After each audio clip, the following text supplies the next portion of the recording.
ورسول الله Bismillahirrahmanirrahim. Assalamualaikum warahmatullahi wabarakatuh.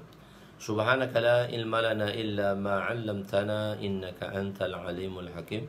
Wala hawla wala quwwata illa billahil aliyyil azim. Rabbi yassir wa la tu'assir wa tammim bil khair. Ya Fattah wa bika nasta'in. Nahmaduhu wa nusalli wa nusallim ala rasulihil karim wa ala alihi wa ashabihil فاتحين بهديهم إلى الحقيقة المجادة أما بعد أعوذ بالله من الشيطان الرجيم بسم الله الرحمن الرحيم إنا أنزلناه في ليلة القدر وما أدراك ما ليلة القدر ليلة القدر خير من ألف شهر تنزل الملائكة والروح فيها بإذن ربهم من كل أمر سلام هي حتى مطلع الفجر صدق الله العظيم. وقال النبي صلى الله عليه وسلم لا يؤمن أحدكم حتى يحب لأخيه ما يحب لنفسه. وقال النبي صلى الله عليه وسلم نضر الله امرأ سمع مقالتي فوعاها ثم أدها كما سمع رب مبلغ أو آمن سامعين أو كما قال عليهم الصلاة والسلام. Jadi alhamdulillah suara saya ada clear. Waalaikumsalam semua. Tuan-tuan yang dihormati, tuan-tuan dan puan-puan yang dihormati, Masya Allah, tuan-tuan boleh masuk. Adakah suara saya clear atau tidak? Boleh bagi respon. Kalaulah mungkin telefon antum semua ataupun laptop antum tak bunyi suara, cuba keluarkan dulu, lepas tu masuk balik insya-Allah. Semoga Allah SWT mudahkan kita. So kita akan meneruskan lagi, iaitu perkongsian kita fasal yang ketiga. Fasal yang ketiga, hadis yang fasal ketiga. Fasal ini adalah tambahan daripada pengarang kedua sendiri, yang mana beliau berjanji untuk menambah daripada fasal pertama dan kedua hadis-hadis tambahan, dan hadis-hadis yang mana dipilih oleh beliau sendiri dalam riwayat selain Bukhari, Muslim dan selain daripada Bukhari, iaitu 13 a'imah, 13 orang imam-imam tentang hadis yang dimuatkan oleh beliau dan diceritakan di dalam mukaddimah kita dahulu. So kita pergi kepada hadis yang seterusnya, iaitu hadis yang ke-38 bracket 37. Perkara bukan hadis yang hadis yang ke-36 bracket 35 muka surat 241, muka surat 241. Bismillahirrahmanirrahim. Tajuk dia jaminan untuk mendapat kejayaan yang abadi. Bismillahirrahmanirrahim. Wa an Ubadah bin Samit radhiyallahu anhu qala sami'tu Rasulullah sallallahu alaihi wasallam يقول من شهد أن لا إله إلا الله وأن محمد رسول الله حرم الله عليه النار. رواه Muslim. Hadis ini semakna dengan hadis yang sebelum ini, tapi cuma di segi lafaznya berbeza sedikit. Sayyidina Ubadah bin Samit radhiyallahu anhu meriwayatkan bahawa beliau mendengar Rasulullah sallallahu alaihi wasallam bersabda, barang siapa yang bersaksi bahawa tiada yang layak disembah selain Allah dan Nabi Muhammad sallallahu alaihi wasallam itu pesuruh Allah, maka Allah akan mengharamkan ke atasnya api neraka. Sebelum ni kita dah jelaskan, bukan hanya kalimah sahaja, bukan hanya syahadah sahaja yang akan membawa kita ke syurga, bahkan dan bukan syahadah sahaja, perlu lagi kita melakukan amalan-amalan lain untuk kita jaminan untuk mendapat syurga, untuk first intake lah. Maksudnya untuk first intake. Banyak lagi amalan-amalan lain yang perlu kita kerjakan. Cuma di sini Allah Ta'ala bila mereka yang bersyahadah Allah haramkan dari api neraka. Sebelum ni kita telah memberi jawapannya. Api yang dimaksudkan ialah api neraka orang kafir. Jadi dalam neraka ni ada dua bahagian. Satu neraka khusus untuk orang kafir dan satu neraka hanya pada orang Islam yang berdosa. yang mana mungkin dosanya itu tidak dimaafkan oleh Allah, mungkin kerana terlalu banyak ataupun apa-apa sebab lah yang menyebabkan terpaksa seorang mukmin itu, seorang Islam tadi, dimasukkan ke dalam neraka dahulu sebelum dimasukkan ke dalam syurga. Maknanya ialah orang-orang yang kafir, maknanya orang-orang yang mengucap kalimah ini, dia tidak akan masuk neraka orang kafir. Jadi orang yang mati dalam keadaan Islam, so dia mati sebagai seorang asi, orang yang berdosa. Dan dia tidak akan dimasukkan ke dalam neraka yang dikhususkan untuk orang kafir. Jadi maksudnya tak masuk neraka orang kafir. Kalau masuk neraka orang kafir ni, non-muslim ni, dia akan kekal dalam neraka. Jadi orang Islam kerana keislamannya, dia akan terselamat daripada khulud, daripada kekal di dalam neraka. Sebab ada tujuh neraka. Maksudnya neraka, ada banyak neraka dan ada 7 neraka. Ada satu neraka khusus untuk orang-orang Islam saja. Neraka itu ialah neraka Jahannam namanya. Makna kedua, Allah Ta'ala mengharamkan kekal dia di dalam neraka, iaitu haramallahu alaihi al-khulud finnar. Maknanya dia tak kekal. Kalau masuk neraka pun dia tak kekal. Dia mungkin untuk ardi, untuk sementara waktu, temporary saja, untuk mungkin nak membersihkan dosa. La ilaha illallah, tengok La ilaha illallah sentiasa memberi manfaat kepada orang yang menyebutnya, seperti dalam hadis yang lain. Seperti dalam hadis yang lain. Kita tengok satu lafaz kalimah. Kalimah ini dia akan memberi kesan. Lafaz kalimah, lafaz yang baik. Satu-satu lafaz yang baik, dia akan memberi kesan secara spiritual yang mana kita tak nampak. Dan kajian-kajian telah dibuat bahawa dengan lafaz bismillah, apabila kita baca pada air, macam mana terbentuknya molekul air yang bagus, susunan molekul air yang bagus, apabila dibacanya lafaz-lafaz seperti kalimah Allah, seperti nama Allah dibaca pada air tersebut. Bismillahirrahmanirrahim. Begitu juga kalimah-kalimah buruk. Kalimah-kalimah buruk, dia akan memberi kesan pada structure, bentuk air tadi. Bentuk air tadi memberi kesan dengan bentuk yang buruk. Itu dia panggil ada kesan lah secara spiritual. Begitu juga kalimah. Satu kalimah ni dia akan memberi kesan. Tapi setakat mana kesan dia tadi? Sebelum kita pergi kepada syarahnya, setakat mana kesan dia tadi? Kesan ini akan terus kekal apabila tidak adanya anasir-anasir yang boleh merosakkannya. Jika adanya anasir atau bahan-bahan yang buruk yang menyebabkan kesannya tadi akan hilang. Yang menyebabkan kesannya tadi akan hilang. Memang dia benda bagus, tapi kita kata, ubat ni tak ada kesan lah. Ubat ni tak ada kesan lah. Misal contoh dia lah, ubat ni tak ada kesan lah. Kenapa ubat tu tak berkesan? Kenapa ubat tu tak berkesan? Sebab kita, orang yang memakan ubat tadi, dia melakukan sesuatu perkara yang mana perkara tersebut menyebabkan efek dan kesan ubat itu akan berkurangan, bahkan akan hilang dan lenyap langsung.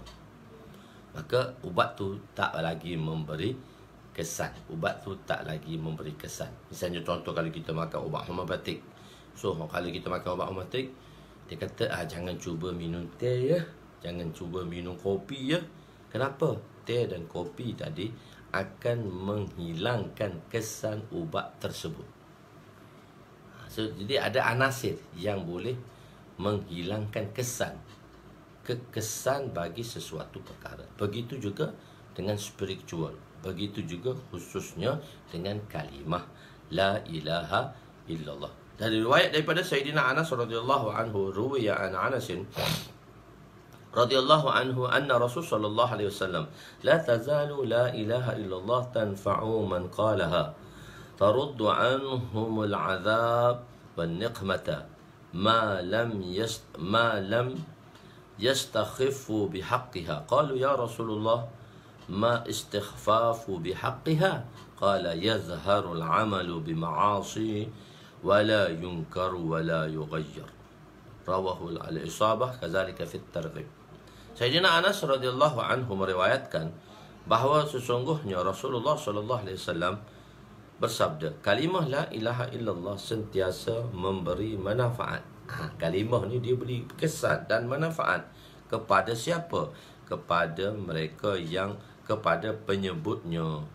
Orang yang mengucap kalimah ni akan diberi manfaat dan menolak azab dan bencana daripada mereka selama mana mereka tidak meringan-ringankan haknya. Selagi mana mereka tidak meringankan haknya, selagi mana kalimah tadi tidak diringankan akan haknya. Jadi di sini maknanya selagi mana kesan dia itu tidak dilenyapkan. Hak dia, hak kalimah tadi maknanya kesan dia tidak dilenyapkan. Nabi SAW menjawab, apabila perbuatan, macam manakah kalimah itu tidak memberi kesan? Macam manakah kalimah tersebut tak akan memberi kesan? Nabi kata, apabila perbuatan maksiat kepada Allah dilakukan secara terang-terangan dan maksiat itu tidak dicegah dan diubah. Hadis dalam Isabah dan Targhib. Telah kita jelaskan dahulu sebelum ni, dalam dakwah kita memakai konsep. Kita memakai konsep amar ma'ruf dan nahi mungkar tadi. Kita akan cegah dia apabila ada syarat. Telah saya jelaskan dulu. Sebab apa? Untuk mengajak kepada kebaikan. Untuk mengajak kepada kebaikan. Jadi hadis ni dia akan bersalahan dengan apa yang kita buat lah. Maksudnya kalau kita tengok dari sudut lafaznya.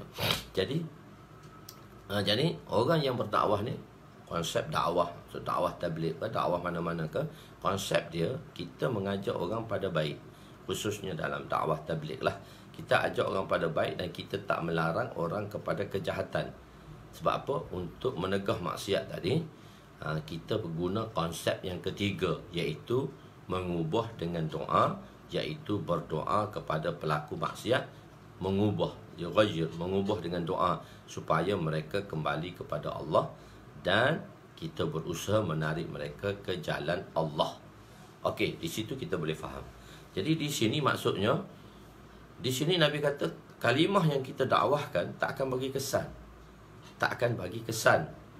Kalau kita meringankan haknya. Apa meringankan haknya? Iaitu kita, bila kita melihat maksiat secara terang-terangan, kita tak mengubah dia. Kita tak mengubah dia. Jadi maksudnya secara umum. Sebab satu-satu hadis tadi, bukan kita lihat secara umum, kita kena lihat hadis yang lain untuk kita comparekan. Macam mana ulama' telah tatbikkan, macam mana ulama' telah susunkan. So, macam mana ulama' telah susunkan. Jadi kalimah ini memberi kesan selagi dia tidak melakukan istighfaf, iaitu melakukan perbuatan yang bersalahan dengan kalimah. Dosa dan maksiat, sama ada dosa besar maupun dosa kecil yang dilakukan secara berterusan. Apabila perkara ini berlaku, kehangatan kalimah tidak akan memberi kesan lagi di hati.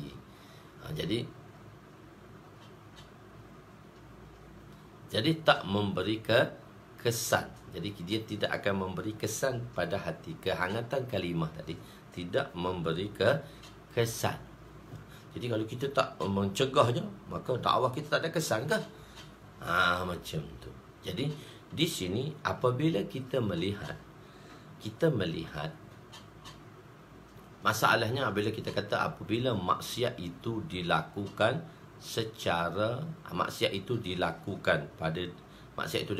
kita tak cegah. Sebenarnya setiap orang sepatutnya melihat adakah dalam dirinya itu masih lagi melakukan maksiat atau tidak. Jadi banyak lagi maksiat-maksiat di dalam diri kita sendiri yang mana kita tidak menghindarkannya. Sebab itulah, jadi sekarang kita lihat maksiat yang orang lain buat, kita tak perasan kepada maksiat yang kita buat, dosa yang kita lakukan. perintah yang kita tinggalkan. Jadi kita melihat kepada orang lain, orang tu tak buat ni, orang tu tak buat ni, orang tu tak buat ni, orang tu tak buat ni, aku buat ke? Kadang-kadang tak juga. Begitu. Jadi sekarang dia merujuk kepada maksiat individu. Lu'inal ladzina kafaru min bani Israil ala lisani Dawud wa Isa ibn Maryam. Zalika bima asaw wa kanu ya'tadun. Kanu la yatanahawna an munkarin fa'alu. Dia tak cegah mungkar yang mana dia sendiri buat. Dia tak cegah mungkar yang mana dia sendiri buat. Fa'alu. Yakni dia tidak cegah. Kanu la yatanahawna an munkarin fa'alu. Dia tak cegah mungkar yang mana dia telah buat. Jadi mungkar yang mana kita buat tadi, mungkar yang mana kita buat tadi, kita mesti cegah yang diri kita sendiri. So kita tak perlu tengok orang lain. Jadi untuk memberi kesan kalimah ni, kita perlu meninggalkan dosa dalam hidup kita. Jadi sebab itu mereka-mereka yang arif billah sentiasa memohon istighfar kepada Allah. Kita beristighfar bukan sebab dosa yang kita buat. Orang-orang yang baik, tengok hasanatul abrar, satu hadis riwayat Nabi di dalam riwayat Musnad Ya'la. Hasanatul abrar sayyiatul muqarrabin. Hasanatul abrar, bagi orang yang abrar, orang yang melakukan kebaikan, orang biasalah yang melakukan kebaikan. Yang melakukan kebaikan, hasanatul abrar. Orang yang buat baik tu dia rasa itu kebaikan bagi dia. Tetapi kebaikan yang dilakukan oleh orang yang abrar, sebenarnya orang yang muqarrab itu adalah satu kesalahan. Maknanya semakin dekat satu orang itu dengan Allah, walaupun kesalahan itu kecil, maka dianggap besar oleh dia. Dianggap besar. Jadi sebab itu, kenapa kita beristighfar? Kita beristighfar bukan sebab dosa kita. Kita Assalamualaikum warahmatullahi, Assalamualaikum warahmatullahi. Apa kita baca selepas kita memberi salam? Dalam riwayat hadis ada mengatakan kita kena baca Allahu Akbar dahulu kalimah Allah, lepas tu kita beristighfar. Jadi kebanyakannya kita beristighfar. Astaghfirullahalazim, astaghfirullahalazim, astaghfirullahalazim allazi la ilaha illa huwal hayyul qayyum wa atubu ilaih. Kenapa kita beristighfar lepas kita sembahyang? Adakah kita buat dosa? Kenapa kita beristighfar selepas kita sembahyang? Adakah kita buat dosa? Beristighfar ni, memohon taubat ni bukan hanya atas dosa saja, tak. Kenapa kita beristighfar selepas kita buat sembahyang? Adakah kita buat mungkar tu sembahyang tu kita buat mungkar ke? Tak. Kita buat perintah. Kenapa kita beristighfar? Ulama mengatakan kita beristighfar dalam hadis. Kenapa kita beristighfar? Sebab perintah yang kita buat tu tak sempurna macam mana Allah nak.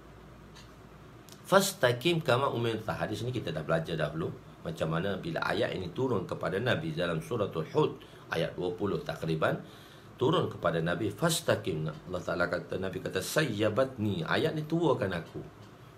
Ayat ni adalah tuakan aku, telah menuakan diriku.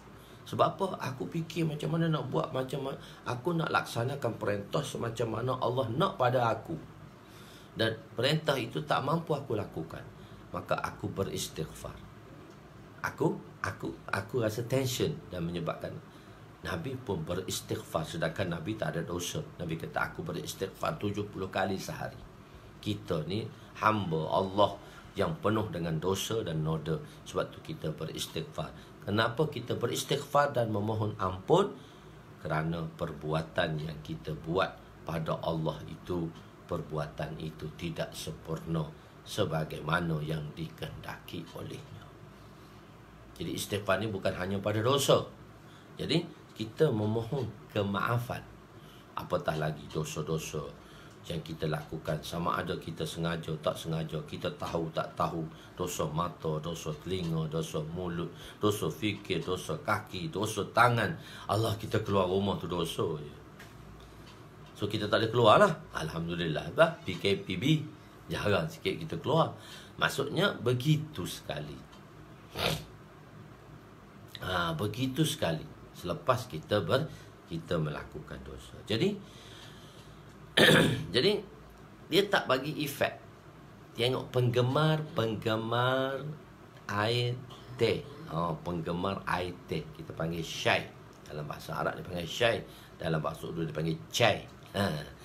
Air teh ni orang Urdu dia orang bila kita minum teh Pakistan lah, orang kata teh Pakistan lah syai. Kita teh Pakistan ni dia rebus, teh rebus. Lepas teh rebus tu, teh tu panas, teh tu boleh memberi kesan pada lidah. Bila kita minum air yang panas, dia akan melecur lidah kita. Lidah kita akan melecur kerana kepanasan tadi. Tapi macam mana untuk kita elakkan daripada melecur? Kita aiskan mulut kita. Bila kita aiskan mulut kita, kita aiskan mulut kita. So kita minumlah air panas macam mana pun. Adakah air panas itu memberi kesan pada lidah kita? Tak. Sebab kita telah melakukan satu perbuatan yang mana perbuatan itu menafikan akan kehangatan air. Dia akan menolak kesan air yang panas tadi. Jadi kalau segi perbuatan, kita telah buat satu perbuatan yang mana perbuatan tadi akan menghapuskan kebaikan kalimah. Apabila seorang kalimah itu memberi kesan selagi dia tidak melakukan istighfar, selagi seorang tadi tidak melakukan meringankan istighfar tadi, meringankan haknya melakukan perbuatan yang salah dengan kalimah, perbuatan yang bersalahan dengan kalimah, iaitu dosa. Apa bersalahan dengan kalimah? Iaitu dosa. Dosa dan maksiat sama ada dosa kecil maupun dosa besar yang dilakukan secara berterusan. Apabila berlaku kehangatan kalimah ini, apabila ini berlaku, maka kehangatan kalimah ini tidak lagi memberi kesan ke dalam hati kita. Dia tidak akan memberi kesan ke dalam hati kita. Apabila seorang ingin meminum air panas, tetapi sebelum meminum air panas, dia telah sejuk bekukan lidah. Air panas, adakah air panas itu memberi kesan? Adakah air panas tadi memberi kesan? Ada tak air panas tadi beri kesan kepada lidahnya? Air panas itu tidak memberi kesan kerana dia telah melakukan sesuatu yang berlawanan dengan kehangatan air itu. Oleh itu, mestilah meninggalkan dosa dapat dilihat kesan dakwah ni. Bila kita buat. Jadi kalau kita nak tengok kesan kalimah ni, kesan dakwah ni, kesan kalimah dan dakwah kita ni, maka kita kena meninggalkan dosa. Bukan maksudnya kita kena tinggal dosa dulu baru kita boleh berdakwah. So kita buat serentak lah. Ada orang kata, kita tak boleh berdakwah, kita tak baik lagi, kita tak alim lagi, tak, kita berdosa banyak lagi, kita tak boleh buat dakwah. Kita kena lakukan dakwah walaupun kita berdosa. Kita pernah mengajak orang pada sembahyang, kita mengajak orang pada masjid walaupun kita pun tak suka lagi ke masjid. Di samping tu kita jinak-jinakkanlah diri kita pada masjid. So kita kena lakukan dua serentak. Kaedahnya zat sesuatu itu akan memberi kesan, zat sesuatu perkara itu memberi kesan tetapi dengan tidak melakukan sesuatu yang bersalahan dengannya. Oleh itu, Allah SWT akan mengharamkan neraka kepada orang yang mengucap kalimah apabila dia tidak melakukan perbuatan atau pekerjaan yang menafikan kalimah, iaitu dosa. Apabila dia melakukan dosa, maka dia akan dimasukkan ke dalam neraka, bukan disebabkan kalimah itu tidak ada kesannya lagi, tetapi disebabkan oleh perkara yang bersalahan dengan kalimah. Sebab itu, Nabi kata, tanfa'u, kalimah ini beri manfaat kepada orang yang mengucapnya, akan menolak azab kepada orang yang menyebutnya dan bencana selagi dia tidak meringankan haknya, iaitu dosa. Jadi kita, di samping kita berdakwah, di samping kita mengajak kebaikan, maka kita tinggallah dosa-dosa yang mana dosa itu berada dalam diri kita. Sebab itu kita sentiasa beristighfar dan bertaubat kepada Allah Subhanahu Wa Taala, barulah kalimah yang kita dakwah itu dia menjunam dan memberi kesan ke dalam lubuk hati kita. Seterusnya, kepentingan tauhid. Wa an Utsman radhiyallahu anhu qala Rasul sallallahu alaihi wasallam man mata wa huwa ya'lamu annahu la ilaha illallah dakhala al-jannah, rawahu Muslim. Sayyidina Utsman radhiyallahu anhu meriwayatkan bahawa Rasulullah sallallahu alaihi wasallam bersabda, barang siapa yang mati sedangkan dia meyakini wa huwa ya'lamu, alima ya'lamu, ini satu fi'il. Kalau fi'il itu fi'il muta'addi kepada satu perbuatan, satu maf'ul, satu maf'ul, maka dia memberi makna mengetahui. Alima ya'lamu, jika selepasnya tadi ada maf'ul. Maf'ul tu dia mansub lah. Dan dia maf'ul, ada satu maf'ul saja, dia panggil muta'addi kepada satu maf'ul. Maka dia akan memberi makna mengetahui. Tetapi apabila alima tadi memberi makna af'al qulub, alima tadi memberi makna af'al qulub. Af'al qulub ni perbuatan hati, maka dia akan memberi makna yakin. Alima tadi memberi makna yakin. Sebab itu saya terjemah alima bukan mengetahui, tapi yakin. Atas dasar af'al qulub. Jadi kalau orang belajar nahwu dia tahulah af'al qulub tu apa. Af'al qulub tu alima yang semakna dengannya. Jadi sebab tu ilmi, al-ilmi maksud dia yakin, bukan mengetahui. Kalau af'al qulub, al-ilmi yakin. Sebab tu kita kata yakin, nekat, yakin, azam, yakin, jazam. Itu nekat itu memberi makna 100%. Begitu.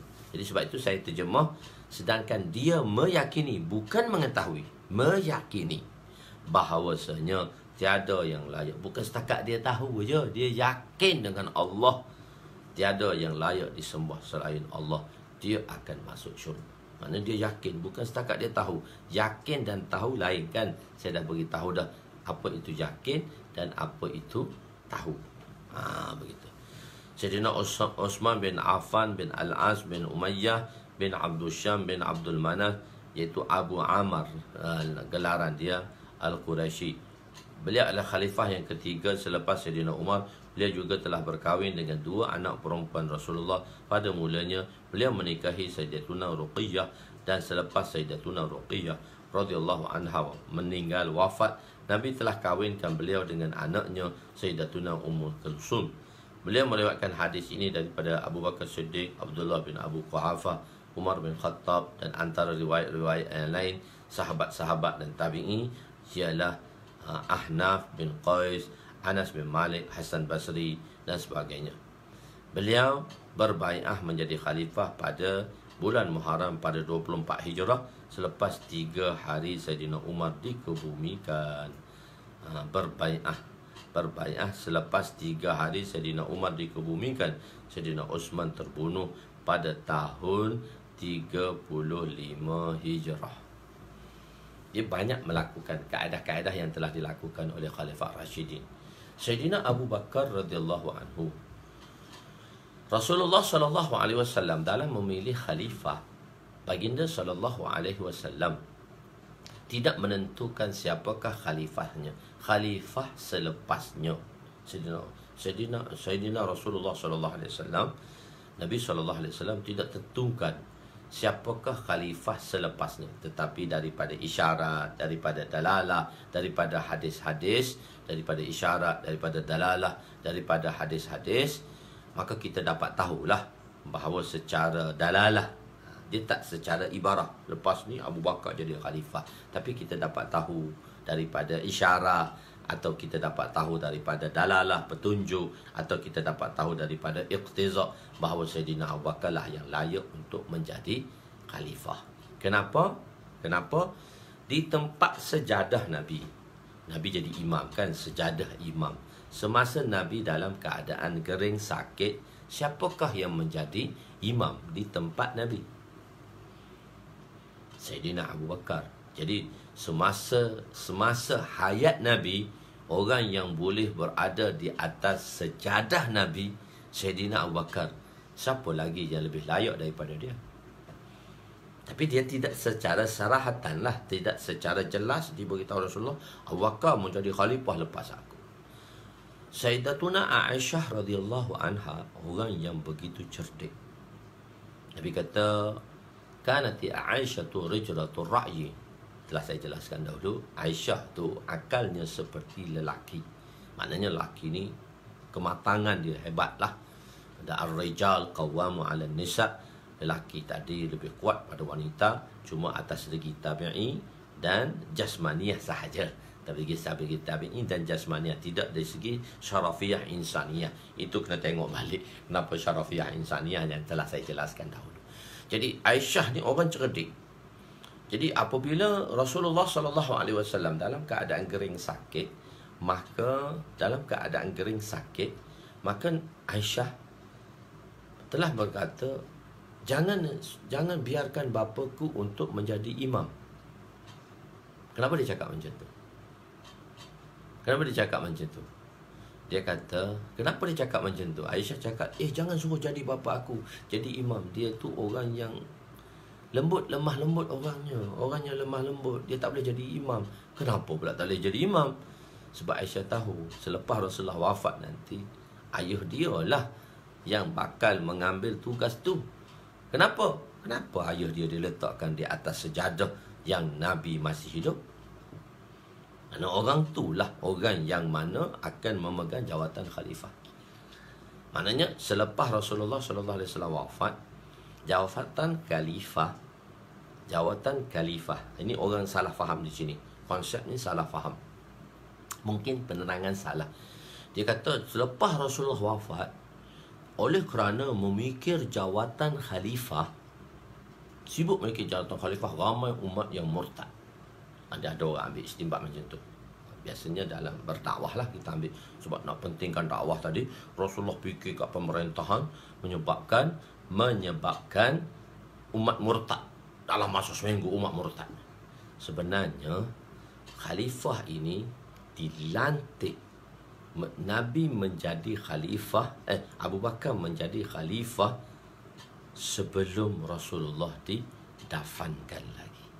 Amru khalifah tadi lebih awal sebelum penggemumian ketua sebelumnya.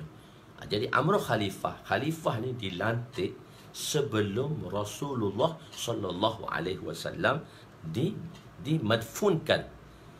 Sebelum jasad mubarak Nabi SAW disemadikan di Raudah. Maksudnya dalam masa 3 hari. Perlantikan khalifah sewaktu jasad yang mulia itu belum dimadfunkan, belum dikafan, belum ditanam lagi. Sebab tuan-tuan tengok, adakah sembahyang jenazah pada Rasulullah secara istimai? Tak, sembahyang jenazah pada Rasulullah bukan secara istimai. Sahabat masuk 10 orang sembahyang sahabat ke atas Rasulullah seorang-seorang. Masuk dalam bilik Aisyah, rumah Aisyah seorang-seorang je. Siapa boleh masuk rumah Aisyah? Sebab jenazah Nabi duduk dalam rumah Aisyah, seorang bergili-gili masuk. Dan tidak dilakukan. Setiap orang sembahyang ke atas jenazah Rasulullah SAW. Jadi dalam masa 3 hari Rasulullah dimadfunkan, iaitu Rasulullah disemadikan di dalam Raudah yang mulia itu selepas 3 hari. Dan pada masa itu jawatan khalifah telah diberikan kepada Sayyidina Abu Bakar. Sayyidina Abu Bakar telah dilantik khalifah, barulah jenazah itu dimadfunkan. Jadi amru khalifah tadi dahulu daripada amrul madfun. Mana perintah penggantian khalifah sebelum penggebumian jenazah yang mulia. Sebab itu konsep ni dipakai oleh raja-raja kita Melayu. Bila raja dia ada pemangku raja lah, raja muda lah. Jadi raja muda akan dilantik menjadi raja, ditabalkan menjadi raja, barulah jenazah ayahandanya tadi didafankan. Mana pelantikan raja dulu. Cuma angkat sumpah tu lain lah. Pelantikan raja tu dulu, dia dah lantik raja, dia meninggal tu lantik raja, terus ditanamkan. Itu kaedah dia. Jadi bila maknanya pelantikan Sayyidina Abu Bakar tidak secara sarahatan, tapi secara dalalatan atau secara isyaratan ataupun secara iqtida'. Tetapi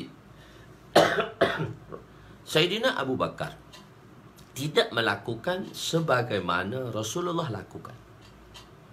Apa Rasulullah lakukan? Rasulullah tidak menentukan siapakah khalifah selepasnya secara sarahatan, secara sarahatan.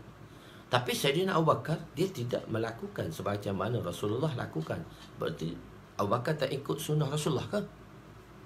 Nabi kata, alaikum bisunnati wa sunnati khulafa'ir rasyidin al-mahdiyyin. Berpegang teguhlah kamu kepada sunnahku dan sunnah khulafa' rasyidin al-mahdiyyin yang telah diberi petunjuk. Alaikum, peganglah kamu dengan sungguh-sungguh sunnah aku dan sunnah khulafa' rasyidin al-mahdiyyin. Alaikum bisunnati as-sahabi kan nujum bi ayyihi muhtadaitum fahtadaitum. Jika kamu ikut salah seorang daripada mananya, kamu akan mendapat petunjuk dan hidayah. Jadi tiba giliran Sayyidina Abu Bakar, sebelum beliau wafat, sebelum beliau meninggal, beliau telah melantik Sayyidina Umar khalifahnya. Tidak ambil sokongan daripada orang ramai. Tidak ambil sokongan daripada orang ramai. Sayyidina Abu Bakar sebelum dia meninggal, dia telah lantik Sayyidina Umar radhiyallahu anhu menjadi khalifah.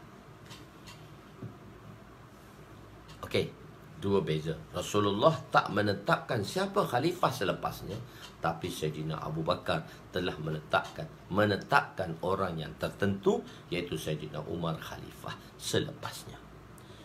Datang sezaman Sayyidina Umar. Sayyidina Umar sebelum dia meninggal, dia ada ahli syura-syuranya lah, ahli mesyuarat kita panggil. Orang lantikan mesyuarat dia, orang yang mana dia mudah nak bermesyuarat.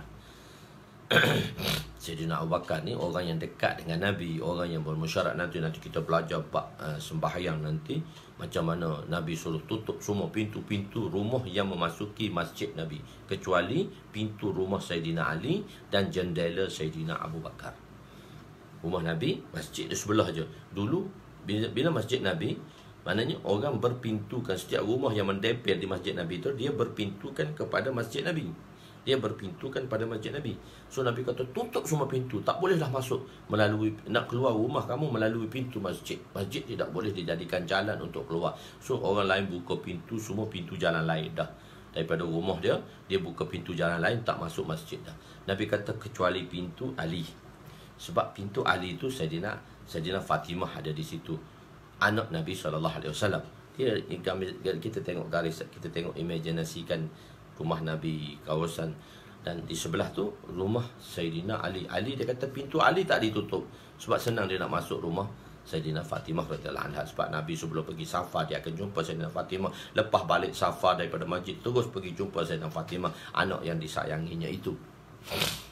Dan dia kata jendela Sayyidina Abu Bakar. Jadi dua pintu daripada rumah yang berdempel dengan masjid Nabi, iaitu pintu rumah Nabi, Raudah Nabi, iaitu hujrah mubarak Nabi, hujrah Nabi, dan pintu Sayyidina Ali dan jendela Sayyidina Abu Bakar. Jendela Sayyidina Abu Bakar ni sebab Nabi selalu suka bermesyuarat dengan Abu Bakar. Diketuk jendelanya. Abu Bakar, apa show kau? Macam tu lah lebih kurang. Abu Bakar, apa show kau? Jadi orang ni orang ahli-ahli mesyuarat Nabi sallallahu alaihi wasallam. Nabi sallallahu alaihi wasallam akan mengambil mesyuarat daripada Sayyidina Abu Bakar, sebab orang yang sentiasa labbaik setiap perkataan Nabi, orang yang sentiasa labbaik setiap hukum Nabi sallallahu alaihi wasallam, dan orang yang boleh memberi idea kepada Nabi. Sebab tu Nabi ra'ikan Sayyidina Abu Bakar atas tawanan-tawanan perang daripada perang peperangan Badar. So panjang cerita, kita ke mana kita pergi. Nak bagi tahu saja di sini. Jadi Sayyidina Umar sekarang dua jalan di hadapan dia. Adakah dia perlu melantik tanpa dia perlu melantik, tidak perlu melantik siapa khalifah selepasnya? Sepatutnya Dan sepatutnya sebelum khalifah itu ditanam, maka sebelum khalifah itu ditanam, sebelum Rasulullah ditanam, Abu Bakar dah jadi khalifah. Sebelum Abu Bakar ditanam lagi, Umar dah jadi khalifah. Tapi zaman Osman, selepas 3 hari Umar ditanam. Maknanya selepas 3 hari Umar ditanam, baru dijadikan khalifahnya pada pelantikan khalifah Osman. Kenapa? Beza kan? Tengok kan? Selepas 3 hari Saidina Umar dikebumikan, Saidina Osman dikebumikan, beliau dibai'ahkan, maknanya orang berbai'ah dengan beliau menjadi khalifah pada hari Sabtu permulaan Muharram, 1 Muharram 24 Hijrah.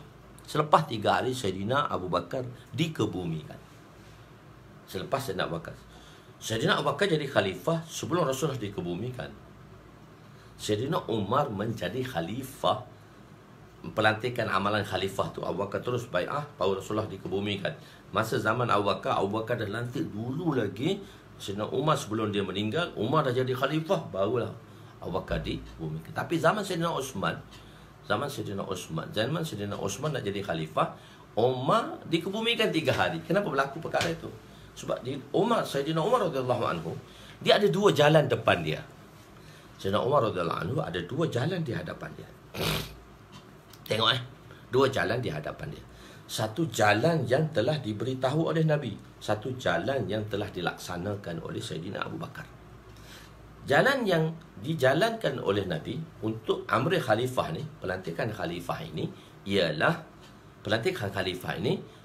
tidak menentukan siapa khalifahnya. Tapi Saidina Abu Bakar telah menentukan siapakah khalifahnya, seperti dia sebelum dia meninggal. Jadi Saidina Umar, adakah dia mahu memilih jalan Nabi atau jalan Saidina Abu Bakar? 2 jalan. Saidina Abu Bakar kata, Saidina Umar kata, 2 orang yang telah melalui jalan tersebut dan 2 orang telah berjaya. Jika aku tidak mengikuti kedua-dua jalan tersebut, maka aku akan gagal. Jadi macam mana Saidina Abu Bakar, Saidina Umar membuat keputusan untuk menjadi khalifah? Jadi Saidina Umar ambil jalan tengah. Saidina Umar kata dia tak tetapkan siapa khalifah selepasnya, tetapi dia telah menetapkan 6 orang ahli syuranya, ahli mesyuaratnya. Selepas dia mati nanti, 6 orang ni pilihlah di kalangannya siapakah khalifah. Sebab tu Saidina Abu Bakar, Saidina Umar didafankan dahulu, dimarfunkan dahulu. Selepas 3 hari mereka telah melantik Saidina Osman menjadi khalifah. Saidina Osman menjadi khalifah sebab pelantikan dia tadi, sebab dia ahli syura. 6 orang. Okey, tapi Saidina Umar telah tetapkan satu kaedah. Di antara 6 orang ni mesyuarat, kena buat pengundian, kena buat cabutan pengundian lah. Siapa undinya 4-2 yang lebih lah, 4-2, maka yang undian 4 ini menjadi khalifah. Sebab dia majoriti dibandingkan dengan 2. Sebab apa kita kata, kenapa cara sunnah ni kita mengundi? Undi pun boleh juga pada masa itu. Setelah dilantik tadi 6 orang syura, dibuat undian. Umar kata 4-2. Kalau sampai 4-2, 5-1 tu lebih lagi lah. 4-2 tu, maka yang 4 undian 4 ni akan menjadi khalifah. Setiap orang dia putus undi lah. Kenapa pula jadi 4-2? Dah 6 orang. Dia setiap orang boleh memberi undian lah. Dia nak undi dia sendiri, dia nak undi siapa pun tak kisah. Dia 6 orang ni boleh buat cabutan undi, boleh buat undi. Undi tu rahsia. Keluar 4-2, yang 4 ni jadi khalifah. Yang 4 ni jadi khalifah. Okey. Yang 2 tadi tak bersama lah yang 4 tadi. Yang 2 tadi tak bersama yang 4. Dia kata setelah amar khalifah diberi di kalangan yang 4 ni adalah ada pelantikan 4, dia ada sokongan. Dan 4 ni, 2 tadi dia menentang. Orang 2 tadi dia menentang. Mana dia tak bersetujulah secara zahir. Umar kata 2 orang ni mesti dibaiahkan dahulu dengan khalifah perlantikan yang disetujui oleh 6 orang ni. 2 orang itu mungkin tak setujulah secara zahir. Dia ni mula-mula sekali kena baiah dengan 2 orang, dengan khalifah yang telah dilantik secara majoriti tadi. Dia kena baiah dulu. Dan jangan biar dia keluar daripada mesyuarat tanpa bai'ah. Kalau dia keluar tanpa bai'ah, dia dibunuh. Maka dia kena bunuh. Sebab apa? Bila dia keluar kepada masyarakat tanpa berbai'ah, dialah yang akan menimbulkan fitnah kepada masyarakat. Maka bunuh 2 orang ni.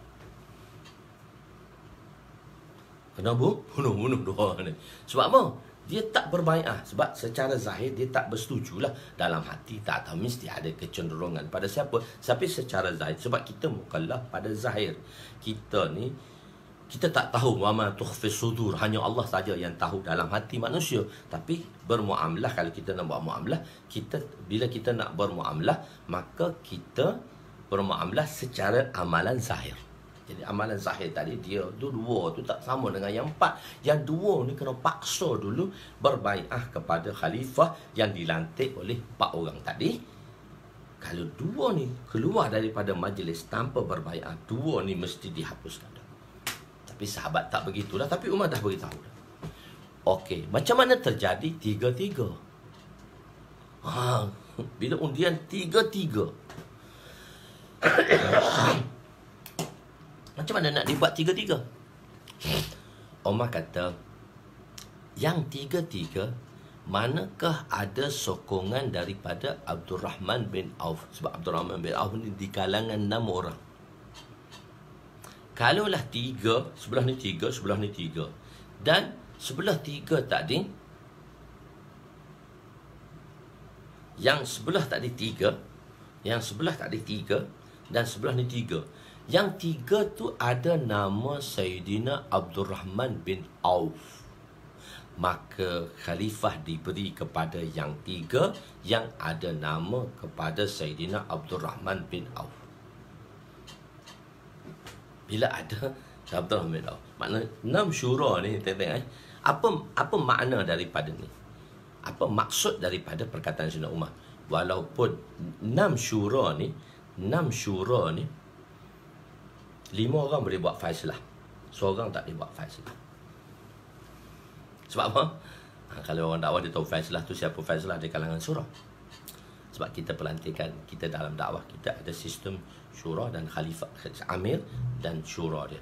Syura pun, kalau syura tu yang mana boleh buat faislah dan syura yang tak boleh buat faislah. Apa maksud dia? Sayyidina Abdul Rahman walaupun dia syura dalam Sayyidina Umar, dia tidak boleh jadi khalifah. Dia sendiri dah diasingkan daripada khalifah. Sebab undian dia tadi, yang kalau 3-3 ada undian Khalifah Umar bin Auf, adanya Abdul Rahman bin Auf, maka pihak yang ada undian Abdul Rahman bin Auf tadi, dia menjadi khalifah. Bermakna Abdul Rahman bin Auf tak boleh jadi khalifah walaupun dia syura. Boleh faham Mungkin benda ni jarang dibincangkan. Tak apa, saya spontan lalu. Jadi kita akan sebut berkali-kali lagi bila datang dengan hadis yang mana semakna dengannya. Saya akan ulangkan, baru benda ni tuan-tuan akan faham lah. InsyaAllah sedikit faham dan kita nak amalkan lah. Jadi bila 3, maksud Abdul Rahman bin Auf ni tak akan boleh jadi khalifah lah. Abdul Rahman bin Auf tak boleh jadi khalifah lah. Sebab undian dia tu penting untuk menentukan orang 3-3. Okey, mana macam tu. Maka 3-3 tadi undian. Itu yang dilakukan. Sebab itulah perkebumian. Sebab itu perkebumian berlaku dahulu sebelum perlantikan khalifah. Jadi dua konsep lah. Ada banyak benda yang boleh kita ambil di sini. Iaitu apa makna dia? Zaman Rasulullah tak tetapkan siapa khalifah. Zaman Umar dah tetapkan. Zaman Abu Bakar dia dah tetap. Dan zaman Umar dia pilih 2 jalan. Dia pilih 6 orang ni kena boleh jadi khalifah. Tetapi 6 orang. Tapi dia tak tentukan 6 orang ni tentu sama dia lah. 6 orang tu tentu sama dia lah. Begitu. 6 orang ni. Jadi sebab itu berlakunya. Dan pengkebumian khalifah sebelumnya tadi, perkebumian Rasulullah dan khalifah sebelumnya ialah perkebumian sebelum dilantiknya, sebelum perkebumian itu khalifah dilantik dahulu sebelum perkebumian. Tapi berlaku pada Sayyidina Uthman, Sayyidina Umar, bila pelantikan Sayyidina Uthman, Umar dah tanam dah, berlaku juga macam itu. Jadi umat akan menjadi itulah, nak tanam dulu, kalau nak lantik khalifah ke sebagainya, sebab jalan tu di depan kita. Tapi Nabi tak tinggal satu jalan. Sebab tu Nabi kata, alaikum bisunnati wa sunnati khulafa'ir rasyidin al-mahdiyin. Okey, khair. Faislah maksudnya, apa itu maksud faislah? Orang yang boleh membuat keputusan. Walaupun dia syura, tapi dia tak boleh buat keputusan. Maksudnya dia ahli mesyuarat. Dia ahli mesyuarat, tapi jawab ahli mesyuarat ni ada yang boleh buat keputusan, ada yang tak boleh buat keputusan. Begitu. Dia semua ahli lembaga mesyuarat saja, so dia tak boleh buat keputusan. Orang yang boleh membuat satu keputusan. Kan? Jadi begitu. Ya'lamu diterjemahkan af'al qulub, maka ia memberi makna yakin. Jika seorang itu dapat mengucap kalimah di akhir kalamnya, maka itu satu nikmat yang besar. Bila kita boleh ucap la ilaha illallah di akhir kalam kita, itu satu nikmat yang paling besar. Nikmat yang paling besar ialah hidup, nikmat hidup beriman dan mati dalam keadaan beriman. Kita hidup dengan orang beriman, alhamdulillah, dengan ibu bapa kita. Sebab ibu bapa kita, kita menjadi orang beriman, dan sebab ibu bapa kita lah kita wujud di dunia ini. Dua perkara besar yang berlaku pada diri kita. Sebab itu kita perlu berbakti kepada kedua ibu bapa kita. Jika seorang kafir yang mengucap kalimat ini dan terus meninggal, maka insya-Allah dia akan memasuki syurga, kerana dia tidak hidup dalam keadaan berdosa. Bila di akhir last ending tu dia ucap masuk syurga. Tapi kalau kita orang Islam ni ucap kalimah tapi dosa banyak. Tetapi jika dia melalui kehidupan, maknanya dia atau kita, dia berdosa, yang kafir tadi atau kita, dia akan terus dia tidak akan terus dimasukkan ke dalam syurga. Dia terpaksa menempuh neraka untuk membersihkan dosanya. Dia tu mana-mana orang lah. Wallahu a'lam. Perkara yang mewajibkan syurga atau neraka. Apakah perkara yang mewajibkan syurga atau neraka? Wa an Jabirin radhiyallahu anhu qala qala Rasul sallallahu alaihi wasallam sintani mujibatani. Qala rajulun ya Rasulullah mal mujibatan?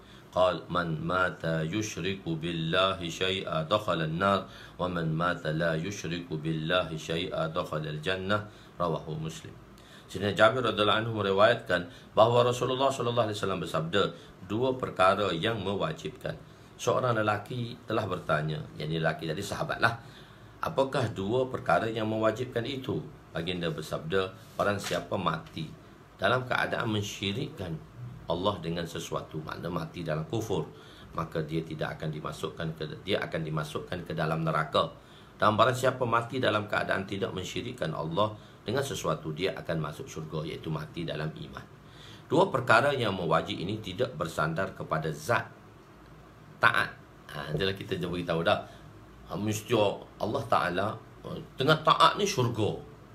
Wajib tak, orang yang taat wajib syurga, orang yang engkar wajib neraka. Tak. Yang mewajibkan syurga tadi ialah rahmat. Telah kita bincangkan sebelum ni. Yang mewajibkan syurga tadi rahmat. Yang mewajibkan syurga tadi ialah rahmat Allah.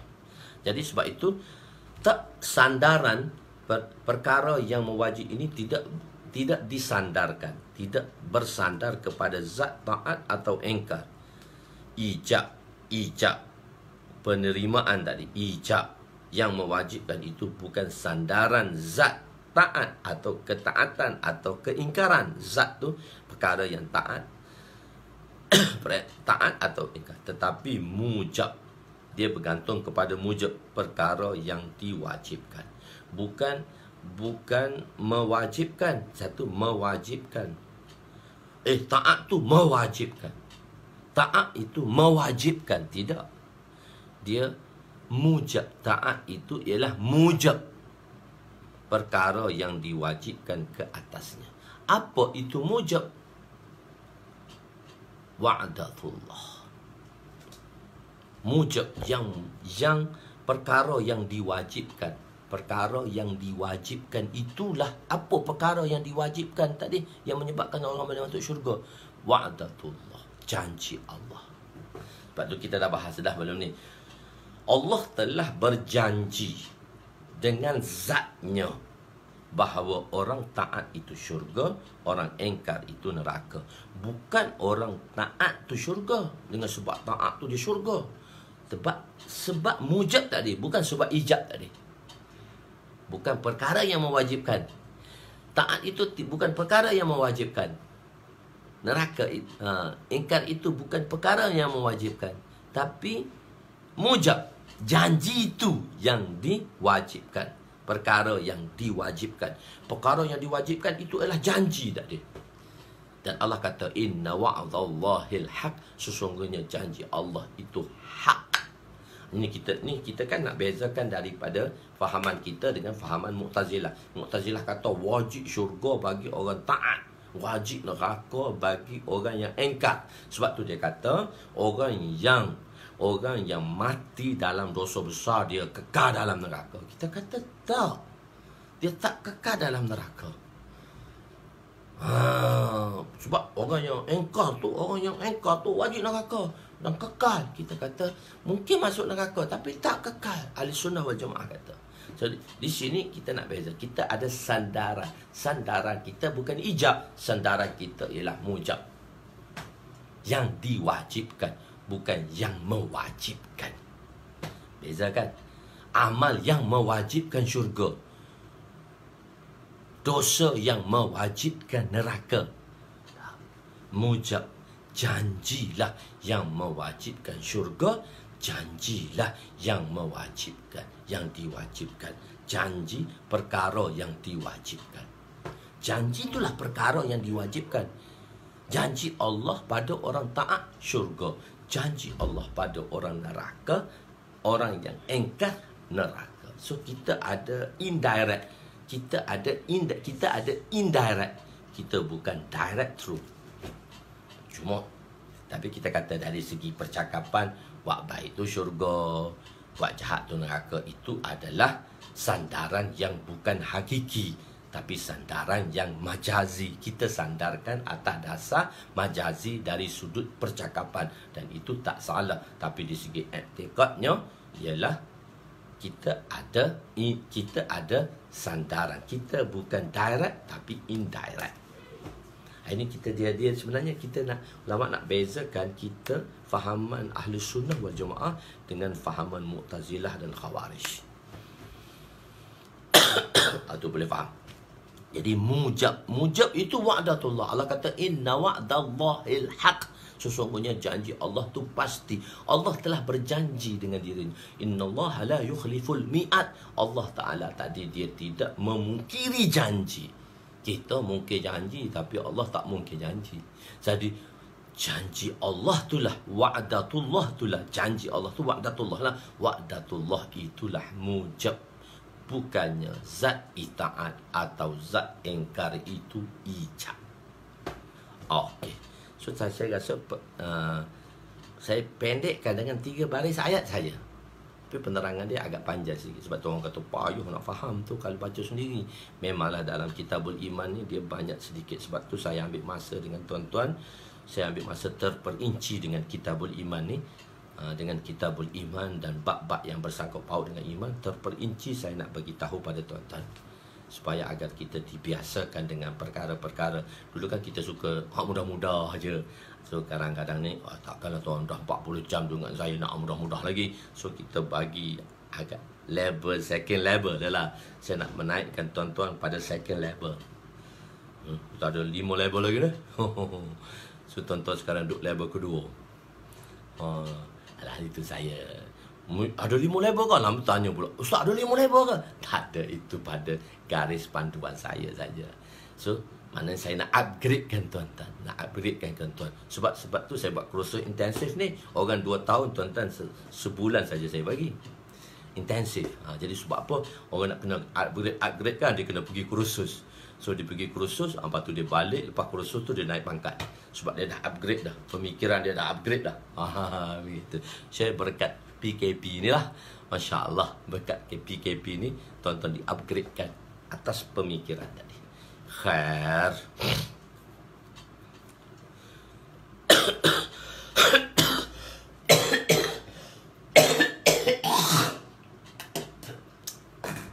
Tuan-tuan telah di-upgradekan. Okey. Janji Allah itu telah diperwajibkan ke atas dirinya. Dia telah, Allah Ta'ala janji. Wa'adatullah tu Allah telah perwajibkan ke atas dirinya. Jadi janji Allah pada dirinya itulah wajib. Bukannya zat taat tadi itu mujib. Bukan. Janji itulah wajib. Janji itulah wajib. Bukannya itaat tu mujib. Mujib tu ijab lah. Mujib dan ijab tu samalah. Tidak salah untuk menyatakan orang yang baik akan ke syurga, orang yang jahat akan ke neraka. Kerana sandaran itu adalah sandaran nisbah atau sandaran majazi. Atas nama ganti nama kedua sahaja.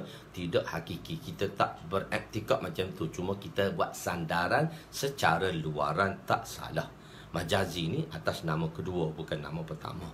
Bukan hakikat. Seperti mengatakan Baitullah bukan bermakna Allah duduk di dalam rumah, tetapi hanya nisbah itu majazi. Dalam hadis ini Allah telah melihat kepada Allah Subhanahu taala melihat kepada khatimah kehidupan terakhir. Mana Allah tengok kita, ending kita tu al-i'tibar bil khawatim. Al-i'tibar bil khawatim. I'tibar tadi pada penghujungnya. So kita berada di penghujung Ramadan. Kita berada di 28 Ramadan. Ramadan hampir meninggalkan kita. Tetamu istimewa dah nak pulang dah. Tak istimewa kenapa? Yang fardu 70 kali diganda. Yang sunat diberi pahala fardu. Banyak lagi offer. Banyak lagi offer yang mana Allah Subhanahu Wa Taala memberi kepada kita. So, Ramadan hampir meninggalkan kita. Jadi orang-orang arif billah, orang-orang yang dekat dengan Allah, bila hari-hari berakhirnya Ramadan, Ramadan tetap akan pergi. Tapi bila berakhirnya Ramadan, mereka akan menangis. Entah tahu bila, entah tahu Ramadan akan datang. Di tahun hadapan, adakah kita masih menyeduh udara yang segar? Atau telah kita kembali kepada alam, daripada alam yang fana kepada zatnya? Inna lillahi wa inna ilaihi raji'un. Ramadan tahun ini kita dapati ramai kawan-kawan kita di tahun lepas telah tiada. Dan ada mereka yang meninggal di Ramadan tahun ini. Kita tak tahu tahun depan macam mana. Jadi kita, akhir khatimah kita Ramadan ini dengan khatimah yang baik. Ending dia tadi kepada kebaikan. Allahu Akbar. Dalam hadis ini Allah melihat pada khatimah kehidupan terakhir. Oleh itu antara perkara yang perlu diminta kepada Allah ialah dimatikan dalam husnul khatimah. Untuk mengakhiri kehidupan iman ini adalah bukan perkara yang senang. Kita minta Allahumma inna nas'aluka ridhaka wa jannah wa na'udzubika Allahumma khtim alaina bi husnil khatimah. Allahumma khtim alaina bi husnil khatimah. Ya Allah, akhirlah kehidupan kami dengan husnul khatimah, wa la takhtim alaina bi su'il khatimah, wa la takhtim alaina, janganlah akhiri kehidupan kami dengan su'ul khatimah, iaitu perbuatan khatimah yang buruk. Khatimah yang buruk. Jadi khatimah yang buruk. Apatah lagi Haji Mi, apatah lagi di akhir Ramadan tadi, banyaklah kita kena jaga lidah-lidah kita. So kita jangan tengok sangat dunia luar. Jangan tengok pada siapa ustaz atau bukan ustaz. Kita lihat apa yang Rasulullah sallallahu alaihi wasallam telah memberitahu kepada kita. Sandaran kita bukan ustaz pada yang ustaz atau bukan ustaz, tapi sandaran kita apa yang Nabi bagi tahu kepada kita, apa yang sepatutnya kita lakukan. Yang tuan-tuan pelajari daripada saya, yang tuan-tuan dapat tahu daripada saya, amalkanlah sebanyak-banyaknya. Itu yang amat penting dalam kehidupan kita. untuk kita mendapat husnul khatimah. Hadis yang akan datang ni hadis seronok Sayyidina Abu Zar. Ini kita akan bagi tahu Mi'raj rohani. Hadis ni agak panjang sedikit. Mi'raj rohani, berita gembira, kalimah tauhid penyebab kejayaan. Dan selepas tu habis banyak lagi kunci syurga, banyak lagi hadis yang ingat pas saya ni kita tak dosa-dosa besar baru 263 lagi. InsyaAllah kita lihat dengan baik. Masya Allah. Jadi saya nak bincang sedikit sebanyaklah sebelum kita berakhir ni. Macam mana ya daurah kita? Tapi masih tak ramai lagi orang yang berdaftar lah. Jadi kalau bila tuan-tuan tak berdaftar, tuan-tuan tak akan dapat mengikuti daurah ni secara, sebab saya akan buat daurah ni tidak secara terbuka macam mana saya buat pengajian untuk Kitabul Iman. Kitabul Ilmu dalam daurah tu ialah Kitabul Ilmu, dan saya buat tidak terbuka bagi mereka yang berdaftar. Dan, nak tahu daftar dia lulus tak lulus ialah dia kena perlu mengikuti syarat-syarat yang telah diberitahu dalam pendaftaran. Ada orang beritahu, Ustaz saya dah daftar tapi tak ada lagi nama saya. So mungkin dia tak cukup syarat-syarat yang ditetapkan di dalam pendaftaran tadi lah. Allahumma khtim lana bihusnil khatimah, ya. Allahumma khtim lana. Okey, betul. Wala takhtim alaina. Okey, ala dengan li dengan lan, li dengan ala, betul. Itu yang terbetul lah. Allahumma khtim lana bihusnil khatimah wala takhtim alaina bila su'il khatimah alaina. Ikhtim lana, lana untuk kami, lam dipanggil lam manfaat, lam istifadiyah. Okey, tak apa. Jadi saya nak bincang dengan tuan-tuan lah. Jadi tuan-tuan, bagaimana dengan pelantikan Sayyidina Ali? Pelantikan Sayyidina Ali kita cerita semula lah, dia tak sampai masa lagi. Okey, dia tak sampai masa lagi. Pelantikan Sayyidina Ali macam mana? Sebab pelantikan Sayyidina Ali, dia Syiah mengatakan Sayyidina Ali sepatutnya menjadi khalifah pertama tanpa Abu Bakar, khalifah bila fasal. Oh, itu panjang lagi Sayyidina Ali, nanti kita bincang semula lah bab Sayyidina Ali radhiyallahu anhu. So kita bincang yang 3 tu dulu. InsyaAllah. Jadi tuan-tuan, apa ya yang Cikgu Dah tu dah ada dah. Dalam saya tengok di dalam Cikgu Dah ni dah ada. Saya dah tengok di dalam itu tu ada dah. Kalau maksudnya bila sudah membuat pembayaran, so bermakna pendaftaran tu sah lah. Pendaftaran tu sah. Jadi dah ada nama dengan saya sebab penyelia saya tu dia di Johor, dia kena PKP di Johor. Dia kena PKP Johor, dia tak boleh balik ke sini. Sebab suami dia pun ada di Johor.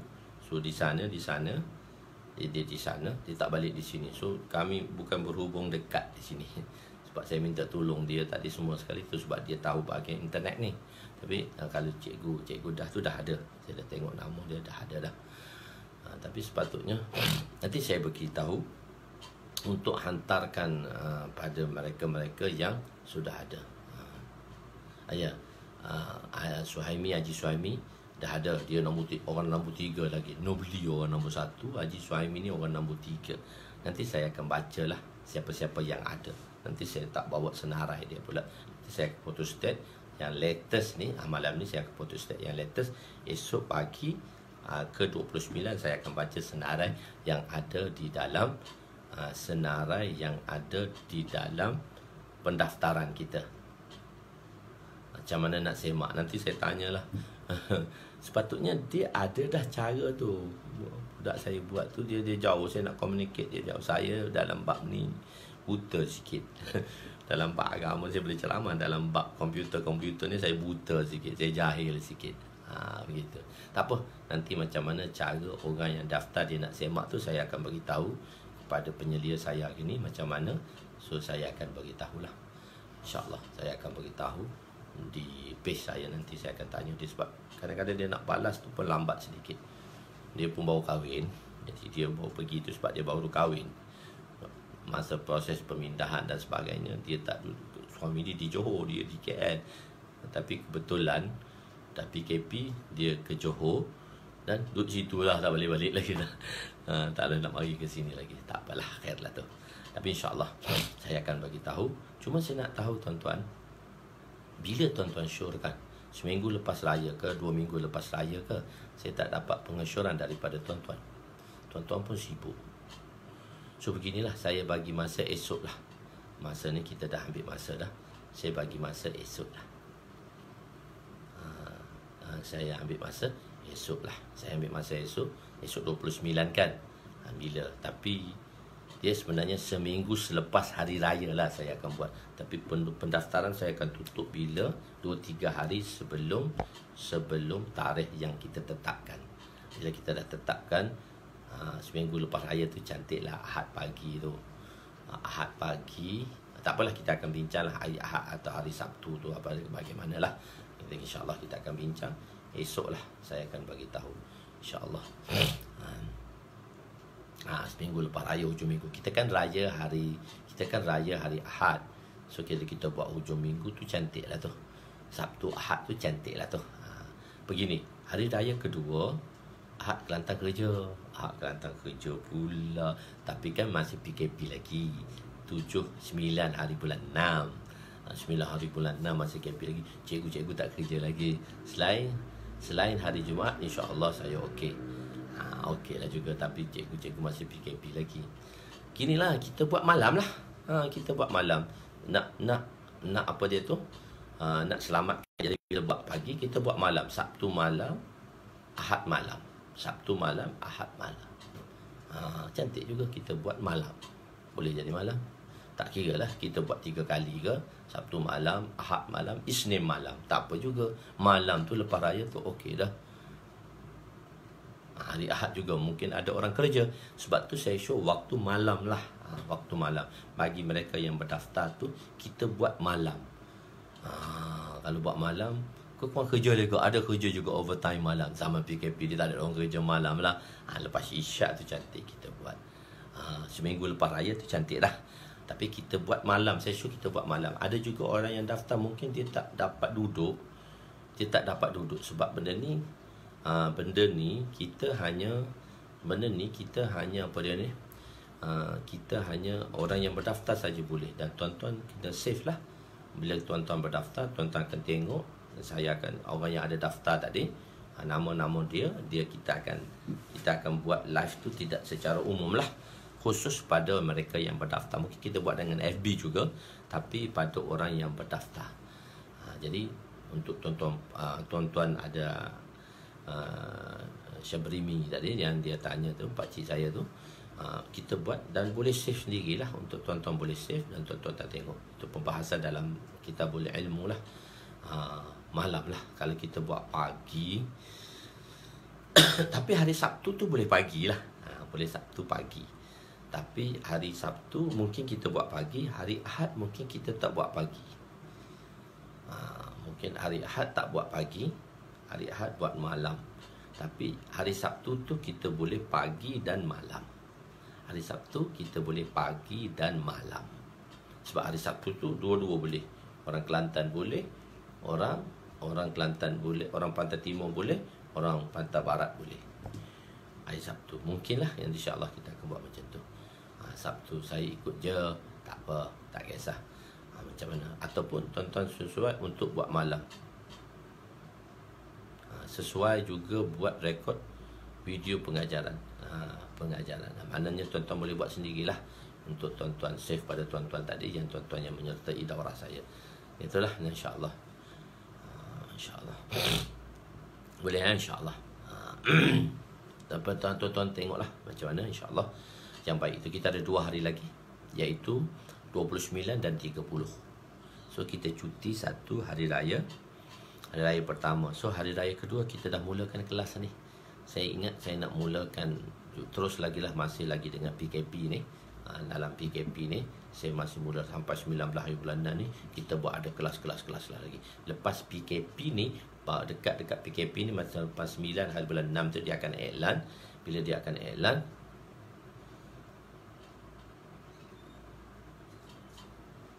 Ustaz macam mana nak daftar?